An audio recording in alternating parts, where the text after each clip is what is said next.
Hello, this is Gina Kim, host of the GEOVISTA. It has been confirmed that the U.S. Department of Energy has included South Korea on the sensitive and other designated countries list. The decision was made in the final stretch of the Biden administration, and it is set to take effect on April 15th. As the department has not disclosed specific reasons for the designation, controversy is growing. In today's episode of the GEOVISTA, we'll break down the role of the Department of Energy, what this designation means, and how it may affect the future of South Korea-U.S. cooperation. You're watching the GEOVISTA.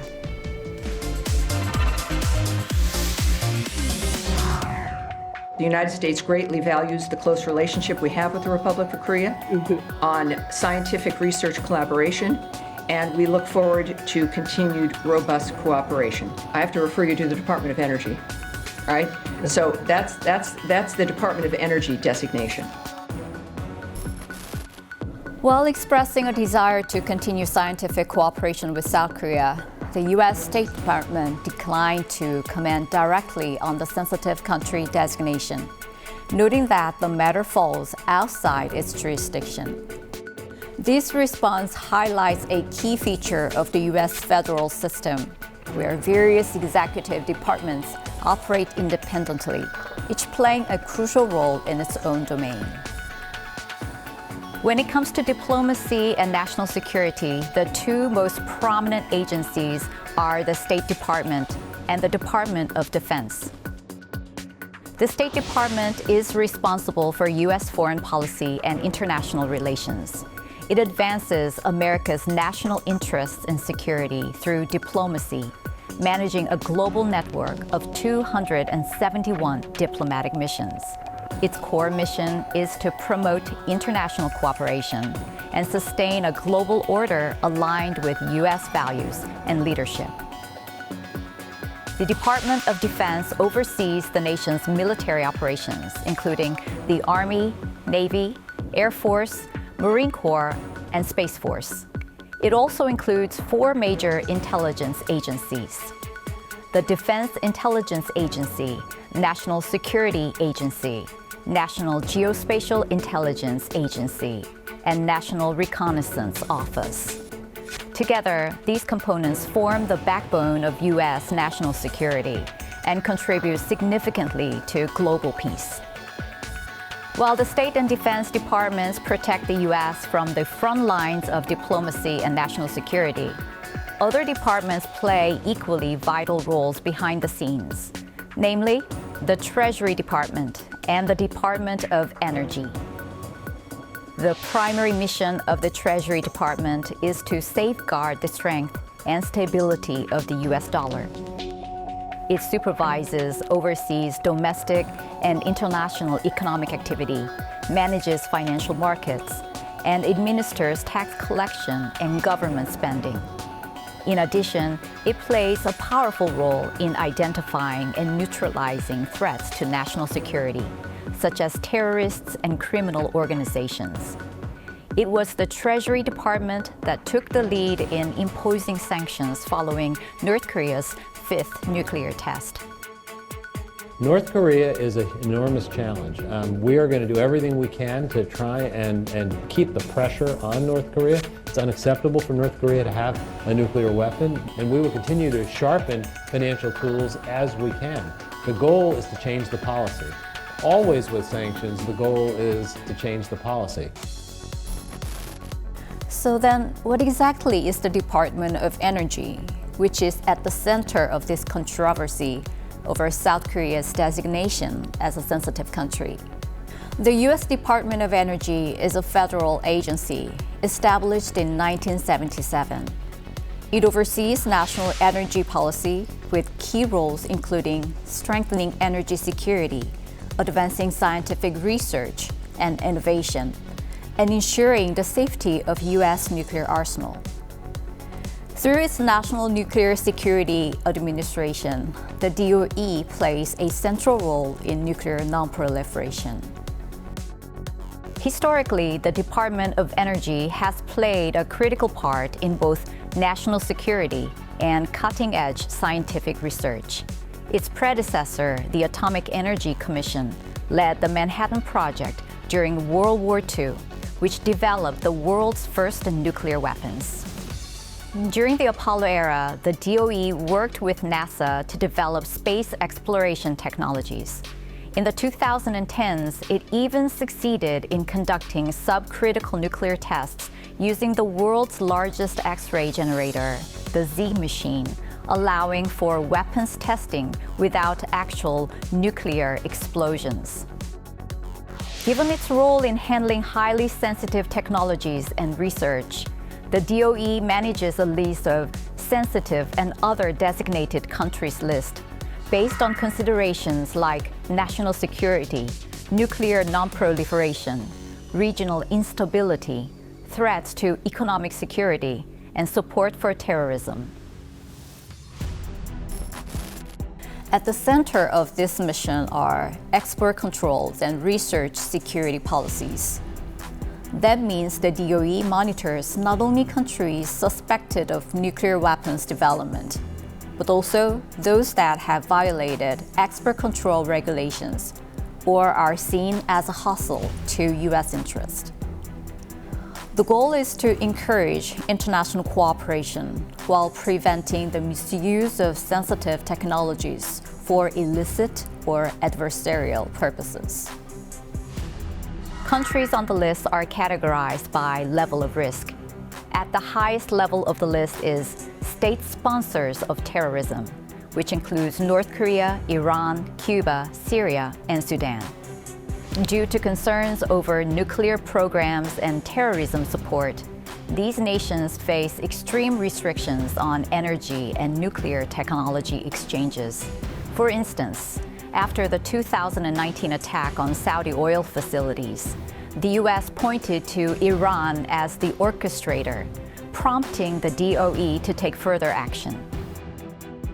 President Trump has authorized the release of oil from the Strategic Petroleum Reserve,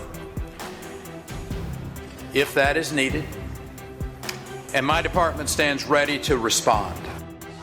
Next, we have the mid-level classification for countries of risk, which includes nations like China and Russia.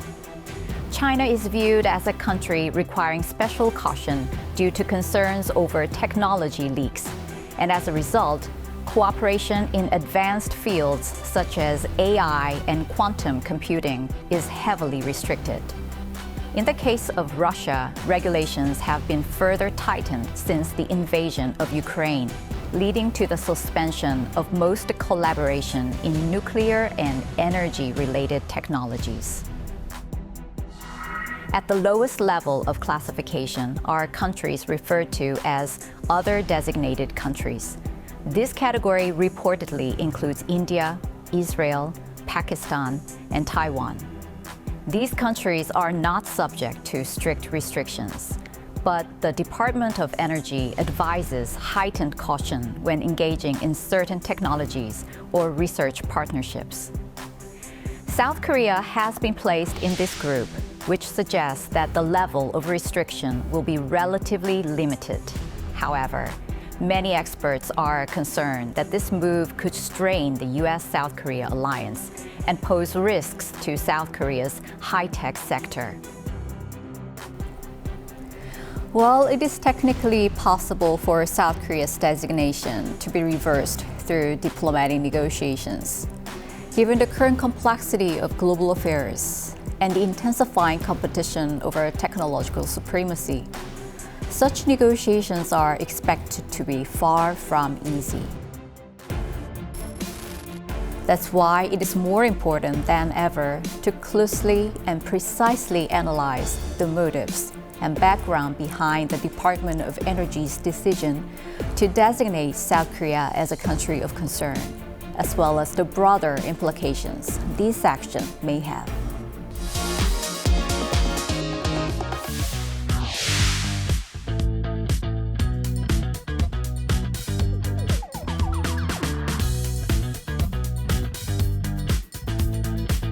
Now we've looked at what the U.S. Department of Energy does and which category South Korea falls under. We'll now focus on the background and implications of why the United States included South Korea, a key ally, on its sensitive country list. Joining us now is one of the nation's leading experts on South Korea-U.S. relations, Dr. Lee Sang-hyun, Senior Research Fellow at the Sejong Institute. Welcome to the program. Thank you. I'm glad to join today's program. So the question that everybody has in mind is why the U.S. labels South Korea, which is a key ally in the Pacific, as a sensitive country.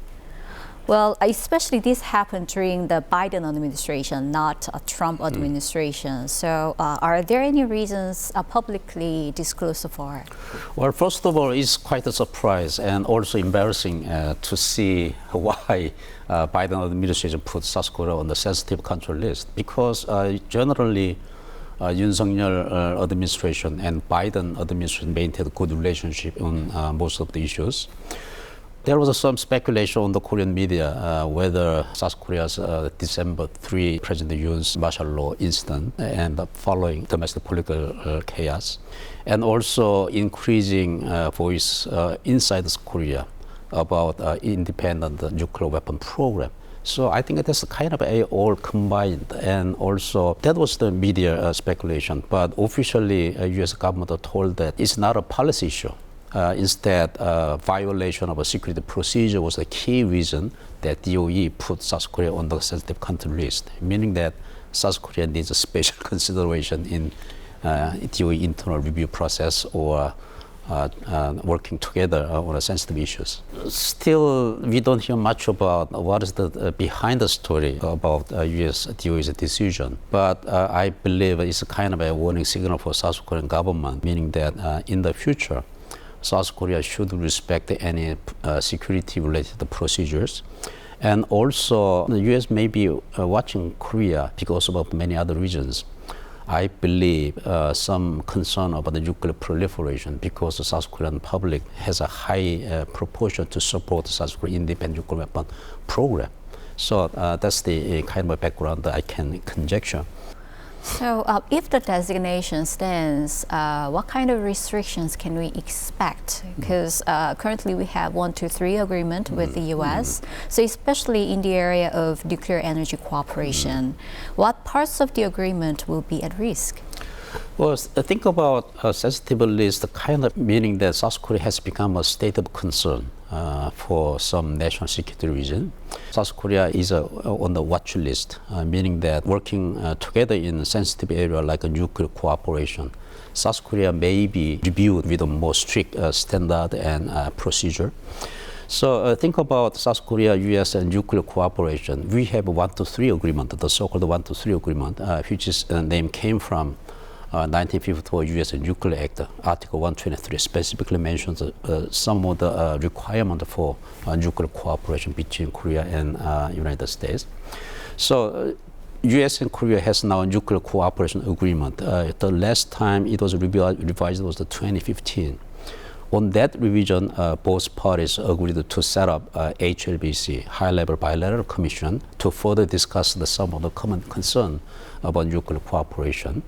By that agreement, South Korea and United States has cooperated in many nuclear-related areas, like designing next generation reactor like SMR, and providing a stable nuclear fuel. And also, there is a way that South Korea can do something on spent nuclear fuel management. But this sensitive list means that in order for South Korea to do jointly with the U.S. government, DOE now puts some more strict standard, whether it is a compliance with the existing security procedure and so on. One example is like this. If a person from sensitive country list want to visit sensitive facilities in the U.S., that person must apply for permit 45 days prior to the event. But in other cases, either 5 days will be enough. So it means a little more inconvenience for working together. And also the DoD covers a lot of issues, including advanced technology. So technologies like AI or quantum computing related cooperation between South Korea and the US can be affected because of this recent decision? Well, I'm sure that there will be some negative impact. Most of these areas are quite important for US because of national security implications. So in order to have some joint research, for example, and also joint research project, that means that South Korea now, because we are on the watch list, probably persons who engage in such a joint venture may have been reviewed more strictly by the DOE. Because of that, perhaps we have another implication is that like sensitive technologies. The United States is one of the countries that maintains very high standard for export control and transport technology. It means that such a high-tech area like AI, quantum computing, obviously that will have some negative impact, I guess. So perhaps South Korea have to raise its own standard for security procedure. Because of that considerations, South Korea is trying to pursue a reversal. And some view that probably President Trump may reverse the previous policy. Do you think it's likely to happen? How is Well, I don't think that's the issue that only one person, President himself, can solve because all government agencies in the United States government, like the Department of State and Department of DOE, they maintain some list to watch carefully about their business. So despite even President wants to remove Korea from the sensitive list, there's an internal process for each government agencies. So maybe a DOE will review again, and they must have some sufficient rationale to remove South Korea from the sensitive country list. So also US DOE must prove that South Korea now is a safe country to work together. So it will take time, I think. It'll take time, and the reversal is not that easy. Then what kind of backup plan should South Korean government have in order to protect our nuclear cooperation and AI and other related field? In overall, I think that's the some aspect of that issue touches upon some aspect of trust between Korea and the United States. So think about if you are a U.S. decision maker who administers the nuclear non-proliferation issue. In South Korea, more than 60 and 70% of South Korean people support our own independent nuclear weapon program. Given that, if looking at from the nuclear non-proliferation perspective, U.S. decision makers cannot but have some doubt or suspicion about South Korea's real intention. So the real key is that how South Korea can give a trust to the U.S. decision makers about our intention about nuclear issue, and also our intention about high-tech cooperation between U.S.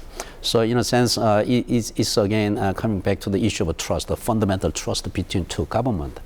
So I think that's quite an important issue that South Korean government should work hard in the future. And also, we need to have some consideration about how South Korea can give a more strategic message to U.S. government that South Korea is not a country that want to violate the security procedure or violate some of the U.S. concern about nuclear proliferation, something like that. Yeah. Well, these all things help us understand that the U.S. government is very, very sensitive about proliferation issues. Yeah. And because of that, some argue that there can be some connections between this decision and South Korea's internal discussions about nuclear armament.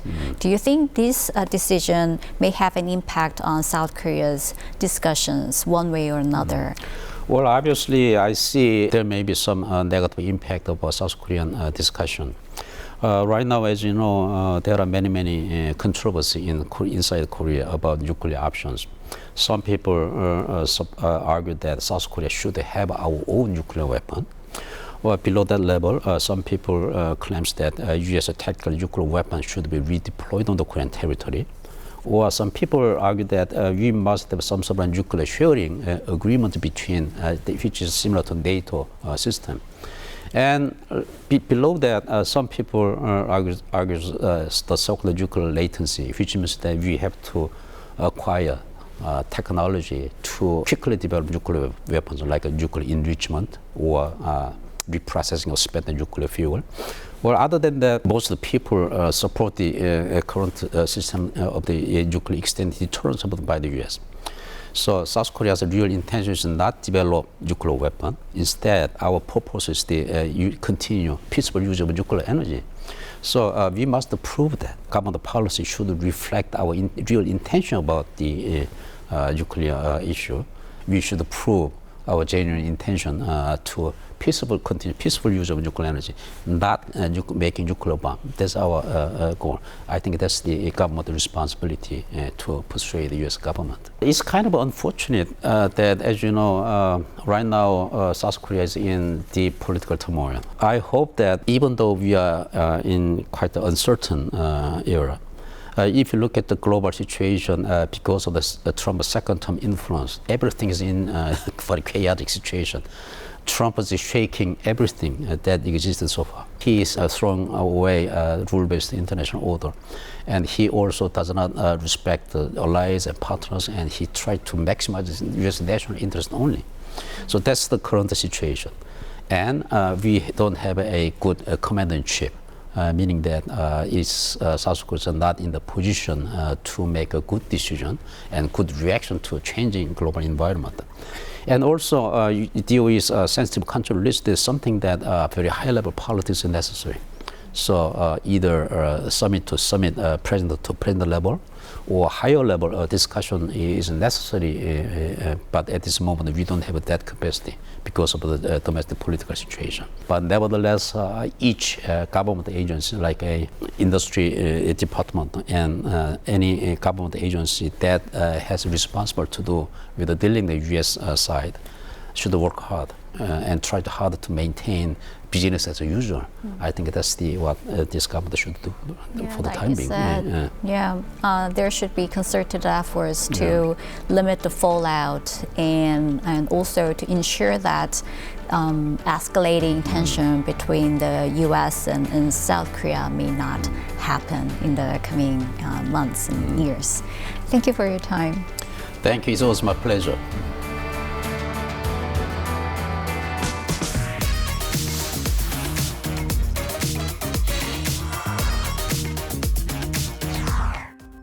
Every record holds a story. While some let it pass, some see history within it.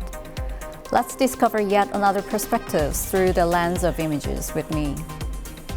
On March 19th, the U.S. Federal Reserve decided to keep its benchmark interest rate unchanged at 4.25 to 4.5%, following a Federal Open Market Committee meeting, citing continued economic uncertainty. The Fed projected the year-end rate to be around 3.9%, signaling two possible rate cuts of 0.25 percentage points this year. It also revised its GDP growth forecast downward to 1.7%, while slightly raising its projections for inflation and unemployment.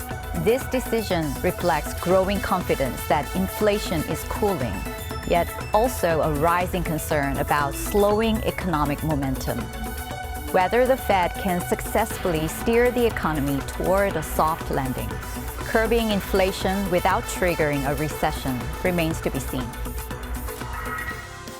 On March 20th, the South Korea-U.S. joint military exercise, Freedom Shield, came to a close.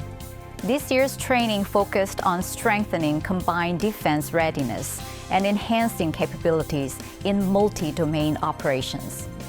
The U.S. Department of Defense also shared the post, underscoring the close military coordination.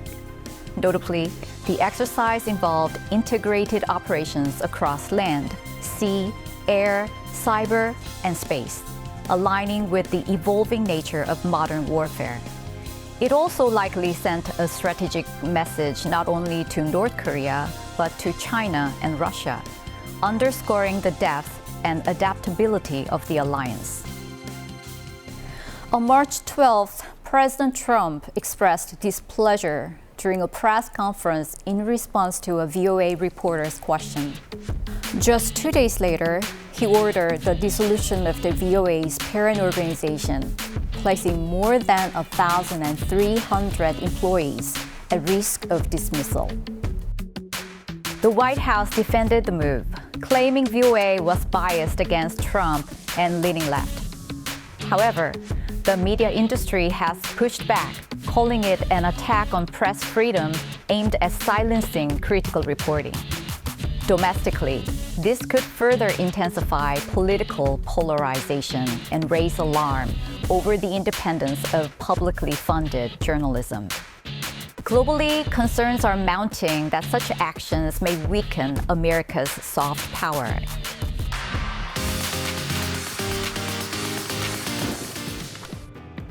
That's all we have for today. With every step forward, a new perspective unfolds. I hope today's stories have inspired fresh insights. Until next time, I'm Gina Kim. Thank you for joining us.